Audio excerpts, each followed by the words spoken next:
So we'll be turning this one in today. Title bumper to use at the beginning of our projects, creating basic shapes and text, animating using ease and speed graph. We've done that. We've rendered this as a movie, so we're going to be doing that today. Organizing, we should have been doing that all along. We will make sure that this is all the way over to the left. Come on. There we go. Let's see. And so for our turn-ins, we'll be turning in the project folder. Our movie is 5 to 6 seconds, which is what ours ended up being. 960 by 540, 30 frames. Yep, everything's good. Okay. So before we get into that, I want to show After Effects is one of those programs where you could learn, or you can use just the very basics of it and use that in your entire life. Or you can get very deep into what it can do. So this is not deep. This is just like a little bit deeper than where we're currently at. So as an example, I have "Hello Joe, what do you know?" up there. If I wanted to type that out, that's not a huge deal because I could just, whoops, not that. I can just obviously make a text box for each one of these things and then type out each one of them and then obviously place them wherever I want them to be. But watch how I can do this. If I take this word here and I duplicate it, look at that, and I duplicate that one, and then I duplicate that one. So what I've done is I've created a way for After Effects to read a string of words, and then based on the layer's position, it will grab a different word. So what that means is you see hello is right here. Hello is the first one in my layer group. Joe is my second layer. And then what do you know? Okay, so if I reposition these, so let's say this one here, I want that to be Joe. I move this up there, and now that's Joe. Okay, so very easily I can swap those things around. Now, this gets, again, just as surface detail. You can go even further into this kind of stuff. So don't let this frighten you. I'm just going to show you what it is because it's not incredibly complex. I need to open up WordPad so you can actually see it on the big screen. Okay, so if you've ever done any kind of web stuff before, or you've any programming at all this is doing is making a variable, and inside the variable, it's declaring an array. So the array is hello, Joe, what do you know? That's all it is. Okay, each one of those words is a separate area or a separate thing. I could go even further and break it down so I don't even need the quotation marks, and it'll just pick up the next word. That's something I can do too. I could even have it just pick up the letters if I wanted to. Like I could say the first letter of each one, make it big, whatever. Then this area here is saying, okay, now take that variable that you have, and whatever layer you're on, that's the layer that you're going to call from. So if you're familiar with any kind of programming and you've used arrays before, what number do arrays start with? 0, right? So for whatever reason, arrays start at 0. So our layer, there is no layer 0, there's layer 1. So I have to subtract 1 from it to get to 0. So this will be 0 on layer 1, and then 2, 3, 4, and so on. So what we can do with that also, I'll leave that up so I don't have to close it, is I could also create like random placements of my text and stuff too.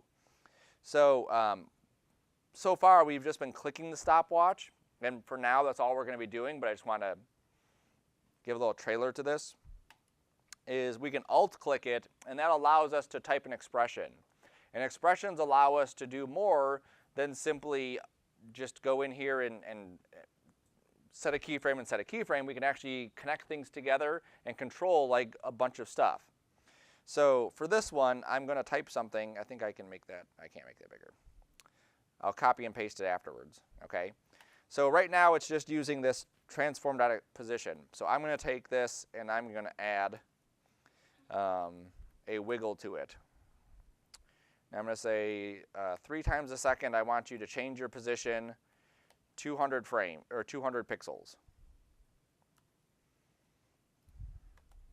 Okay, so what this is going to do is it's going to say, okay, take your current position wherever you're currently at, and then I want you to wiggle every 3 times a second, find a new position, and then wiggle to that position or move to that position. So what this should do is this should create this kind of like pattern like this, okay, for each one of my items.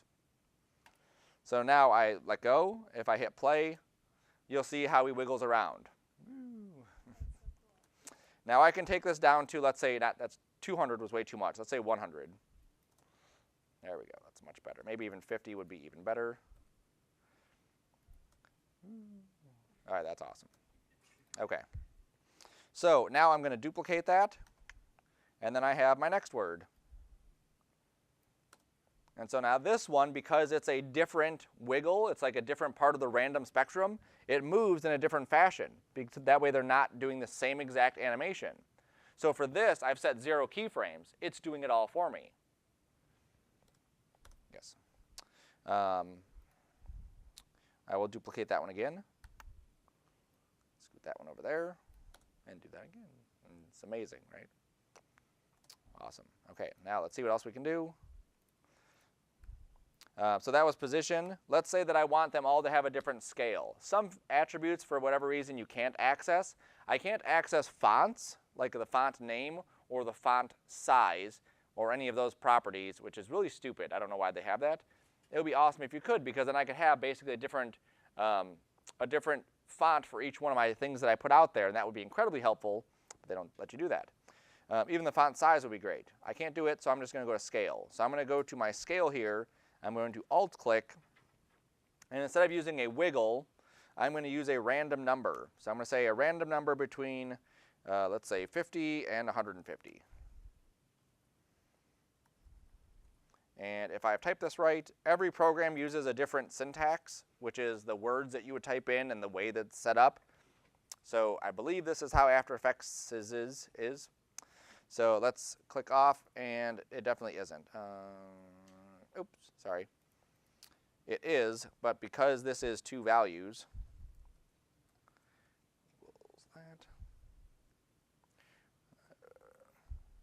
so scale is a 2 value. It needs the X and the Y. So I have to put this in here.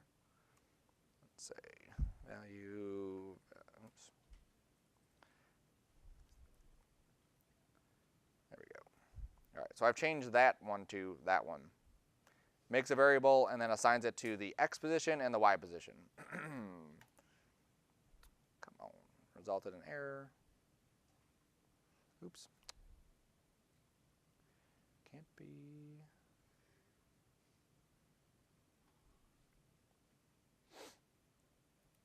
One value.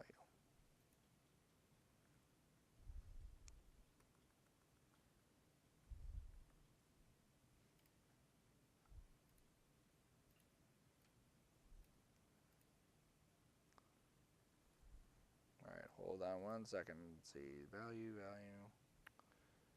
No. Let me make sure I have the right wording for this. You need a different value because you're calling like the same part of the index, the array twice.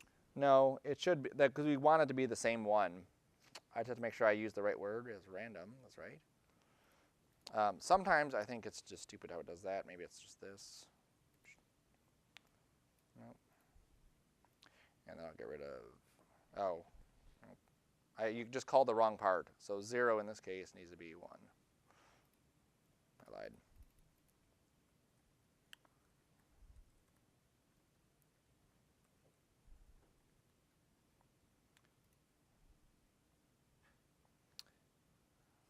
All right. Is this just like After Effects scripting language? This is JavaScript, is what it does, but it's inside of After Effects, just called expressions.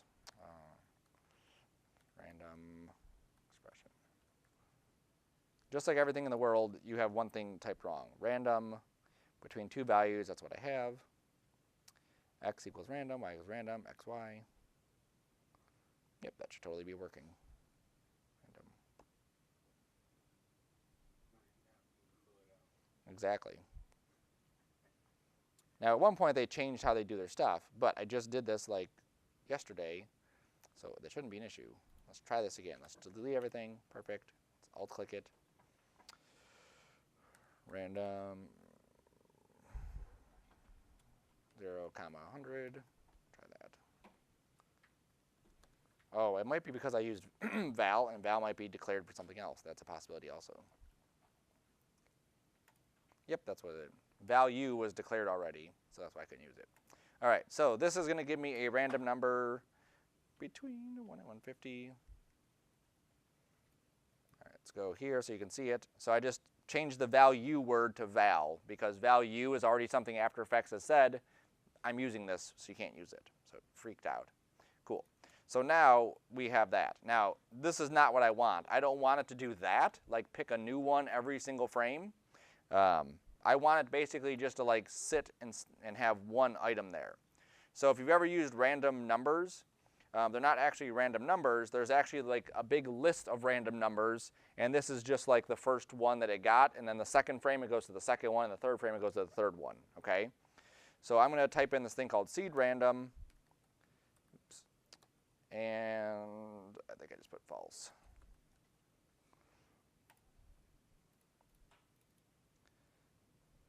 Seed random index, bless you.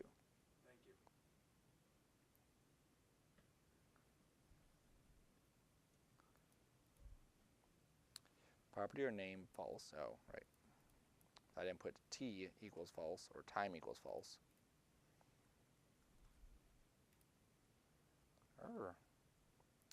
Seed random, true.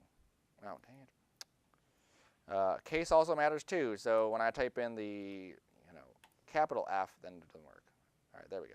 All right, so now it's picking a random number and it had to be true. So I just so you can see what that looks like, I added this to it. So this is basically going to use whatever the index is, whichever layer I'm on, and then it will just lock it in. So just pick a value and lock it in. So now we get a random scale. This is 96. So now when I duplicate the next one, and I duplicate the next one, and the next one, and the next one, you'll see how now these are all giving me different scales. And depending on what numbers I put for that random, it'll be either super tiny or super big, depending on what I've specified. Okay, and you can go even further into this where they're all kind of linked together. Their movements are linked, or their scales are linked. Like I could have the first word be really big, and then the second one be smaller and smaller and smaller. You can do a whole bunch of stuff. But I want to show this because eventually we will be getting into using these things, as complex as that is, where we're just kind of changing some of these numbers here or here in order to get this to work, okay? Cool. All right, so now back to where we were before. This is what we left off with last time. Sweet. Okay. So one thing we want to change on this before we move on is we don't want this to say Angry Bird. That was just our placeholder. We want the text to change to what?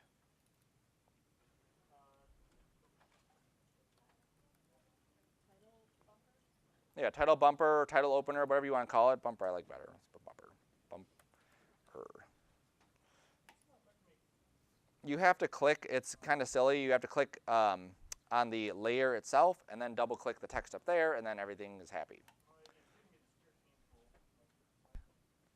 If that layer is invisible, it's hard to type it in. So make sure you can actually see the words, and then you can double click it and change the word. Okay? So what we're going to be doing is for every one of our assignments, we'll be using this title bumper. So when we do assignment number 2, we will have assignment number 2, boom, there's our title bumper, assignment 2, page transitions is what they're called, and then we'll have our page transitions after that. Then we'll do assignment 3, whatever that one is, assignment 3 names, whatever. Cool? So now we want to make this into a movie. So this process of making it into a movie is going to be the same process for every single thing we do, okay? So, cool.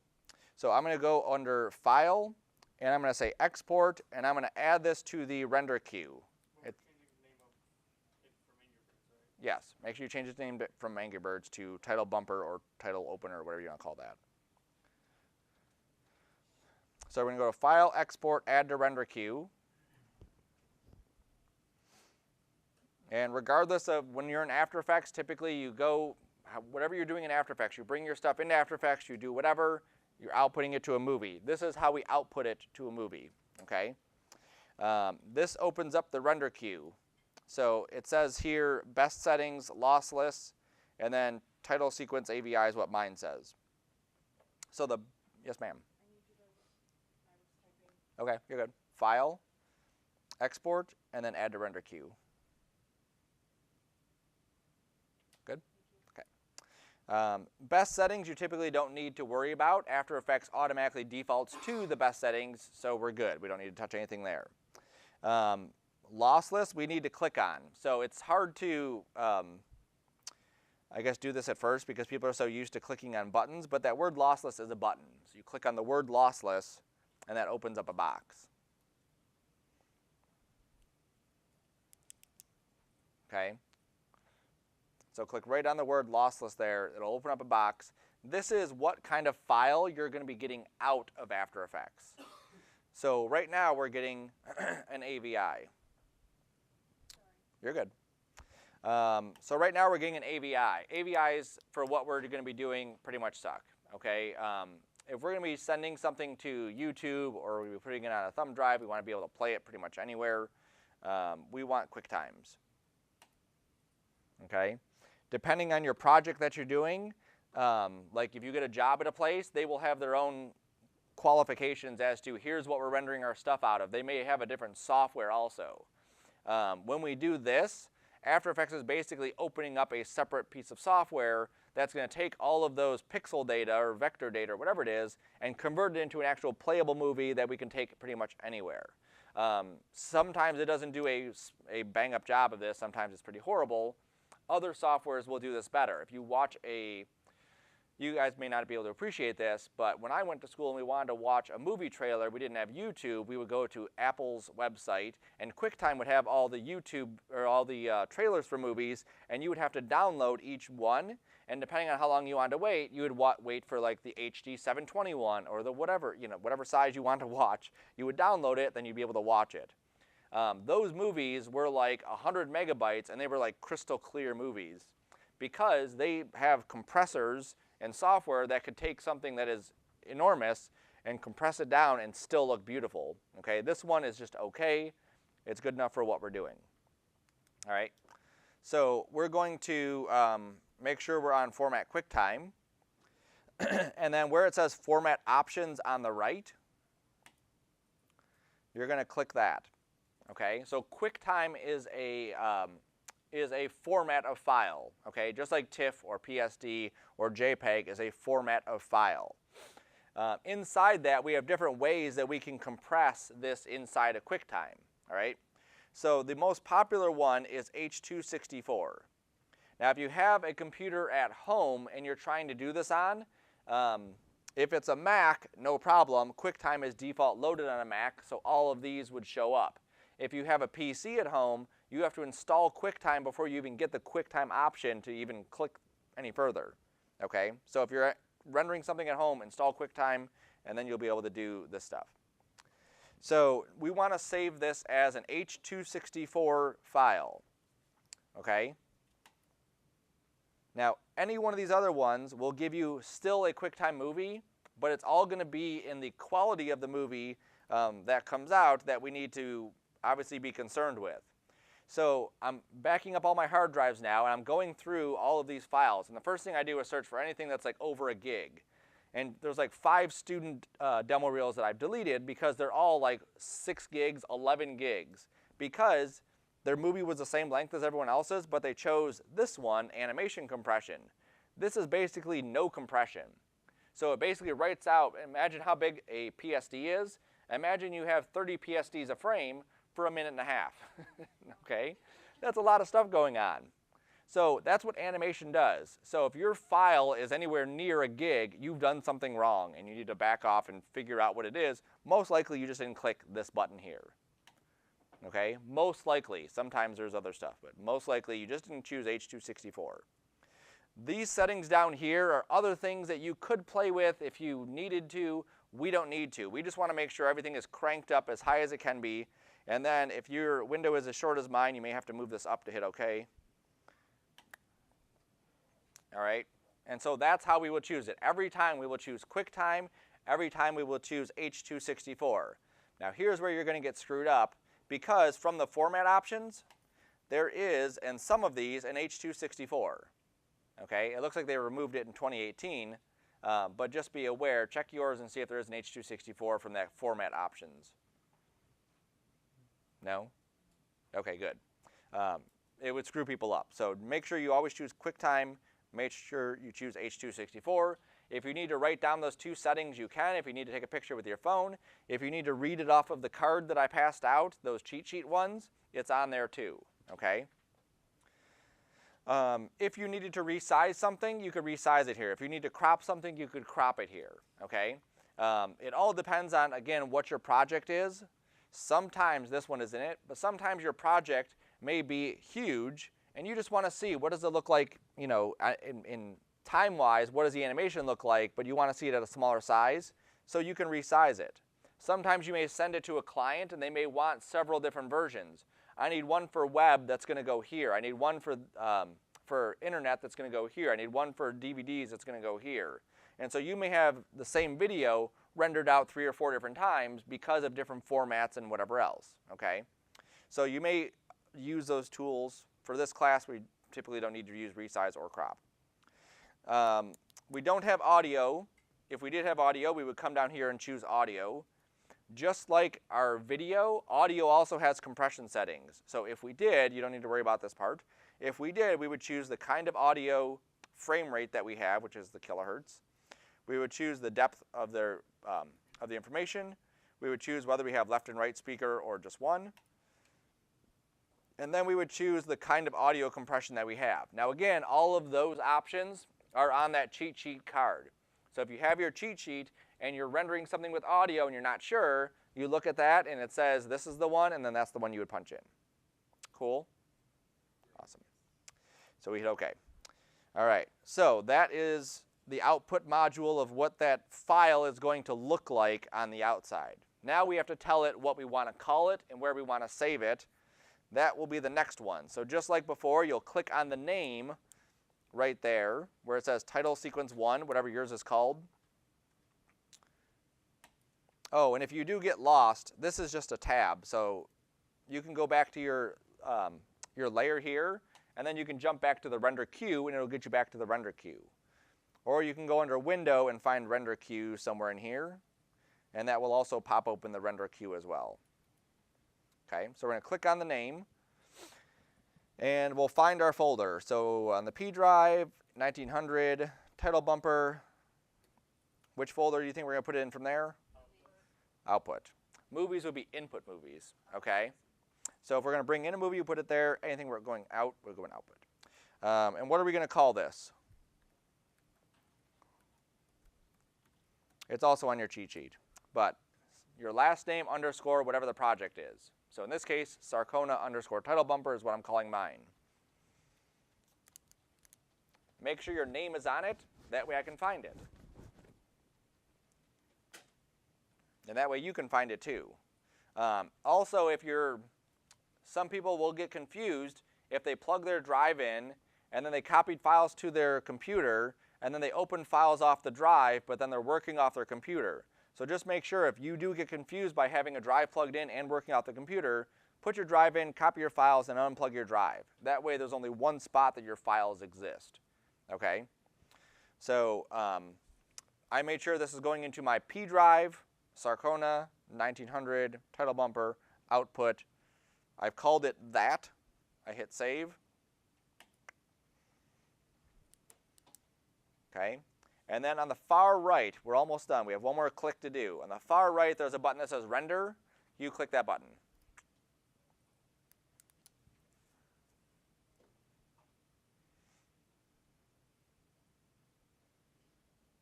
Oh, there's no sound. Usually there is a sound effect, and because my audio is down, it did not play the sound effect. There we go. Okay. So now what I want to do is I want to check and make sure that that is correct. So I'm going to go to my title bumper. I'm going to go to my output. The first thing I do is I click on it, and I look at the size of that file. On the very bottom, it says 4 megabytes. Is anyone's like crazy big? Bigger than 4 megabytes? Good. Yeah, it's not crazy big. Okay. If it was gigabytes, which these files could be gigabytes if we click the wrong button, then we need to go back into After Effects. So now we're going to double click our title bumper. It should open up in VLC or in QuickTime.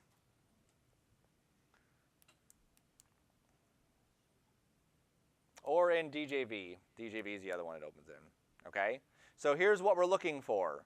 We want to make sure that we have the same stuff that we just saw. So I still see my name in here, Sean Sarcona. I see assignment 1. I see title bumper. I see motion blur. And everything is cool. I've spelled things correctly also.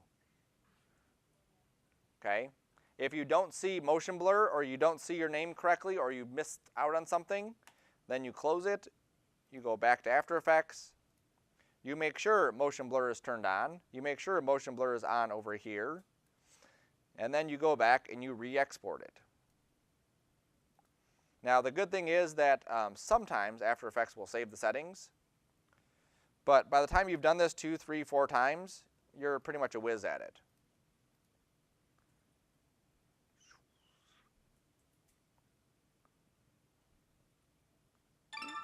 There's our sound effect. Okay, and then again, we go through and we check it and make sure everything is still good.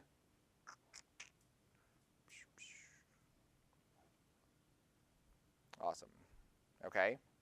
Once I'm satisfied with the way that that turned out, now I can turn it in. So on your computers, you have a Y drive, I think it is. It's called SR127. Let me see what it says on here. That is your Z drive. You have a Z drive called SR127. I'm going to make a folder inside the Z drive. Oops.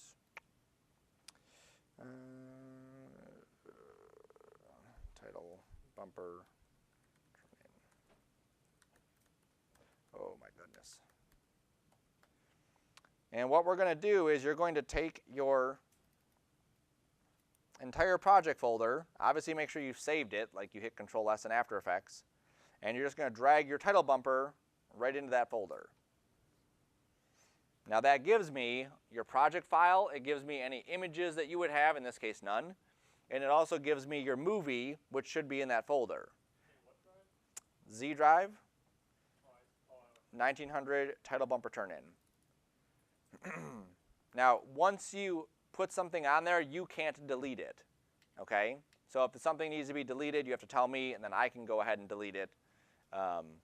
Or if it's, I'm not here, rename it to number 2, or latest number 2 final, please look at this one, not the other ones, number 2, and then drop that in there, okay? If you drop it in the wrong spot, just leave it there, you can't remove it, and then you'll be good. And then what you're going to do is you're going to look at your piece of paper, make sure you signed in the date you're turning it in, and then you'll leave that up here before the end of the day. Cool? Yes, ma'am.